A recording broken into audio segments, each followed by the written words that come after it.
Welcome to Richo's Report and This Week in Stupid. Today we're going to have a look at the last week in Australia and some of the stupidity we've seen. So let's start off with the Ditch the Witch campaign out of Victoria. Jacinta Allen's got her knickers in a twist over it.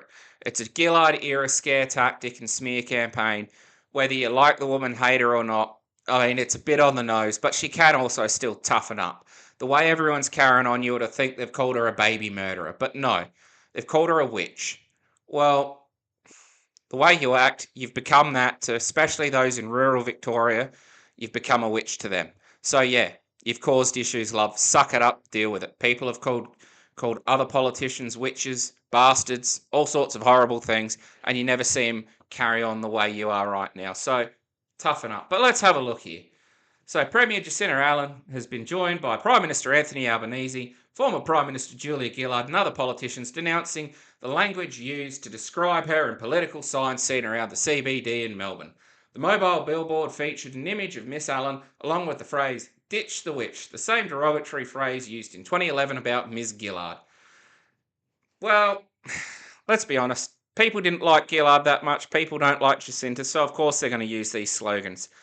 But people have called Pauline Hanson a witch. You never saw her do it. Hell, she even thought it was funny enough to get a painting of her dressed up as a witch done. So, toughen the hell up, love.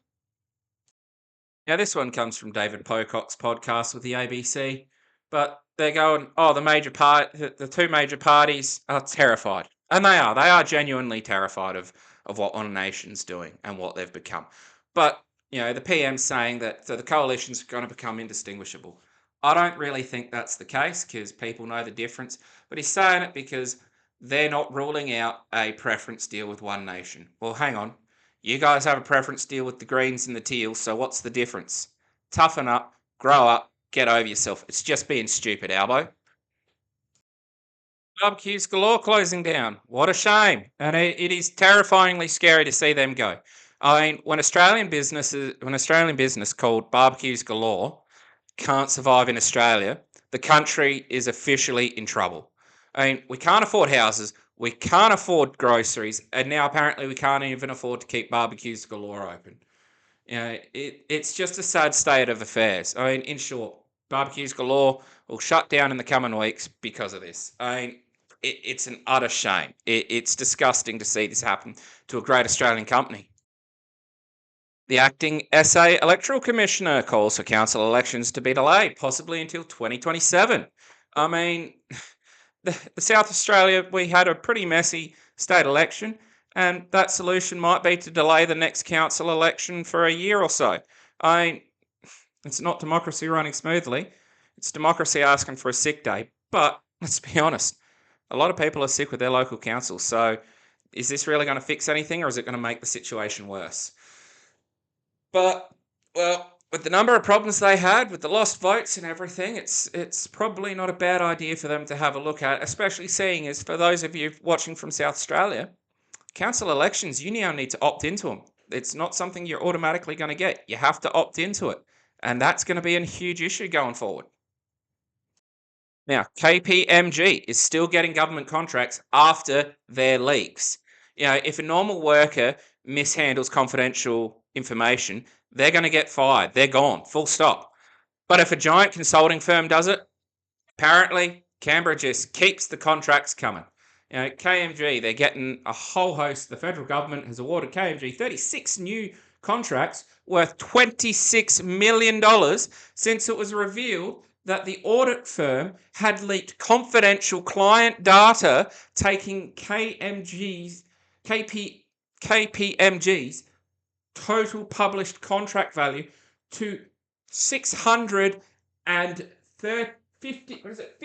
million. $653 million for a bunch of guys who can't even handle their data properly. That's ridiculous. Wake up, Canberra. Come on. Depending on how you look at it, non-citizens could get held in indefinite detention, could get millions of dollars in compensation after the government's High Court loss. Human rights lawyers are at it again. You come to this country illegally, I'm sorry, you don't get protected by us. That should be the rule. I mean, if you try to enter most countries illegally, especially a lot of the ones these people are coming from, you get no rights, so why the hell should we be extending them the same courtesy?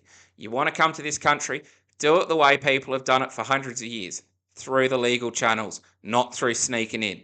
That's how you cause issues. Now, here's one from Reuters. The alleged Bondi gunman charged with 19 more offences. I mean, how great's that?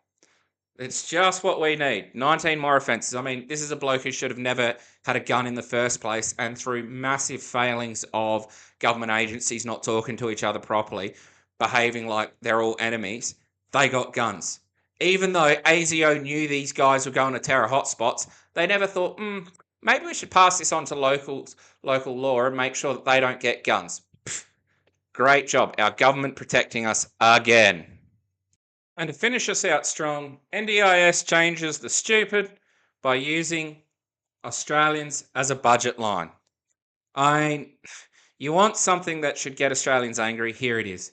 The government is talking about changing the NDIS in a way that could push hundreds of thousands of people that need support out, while states are saying that they cannot cover the slack. And who gets stuck in the middle? Australians with some form of disability, whether that's someone that needs help getting around, someone that needs help wiping their bum, or someone that just needs a little bit of help in daily life. They're going to get pushed out and screwed over because the government couldn't plan ahead properly. Now, this is everyday families fighting the system, but they're struggling, and this is going to make the struggle much worse. NDIS changes retrogressive and out of step with review, MPs say. Report by Labor-led Human Rights Committee says cuts to the $50 billion scheme could limit support for those in need. We're going to have sweeping changes available, changes happening, but they appear to be retrogressive and lack alignment with landmark independent review to improve the $50 billion a year scheme. A 57-page scrutiny report from the Joint Human Rights Committee released on Friday examined the proposed changes under the Albanese government ahead of a separate report due next week by Senate inquiry.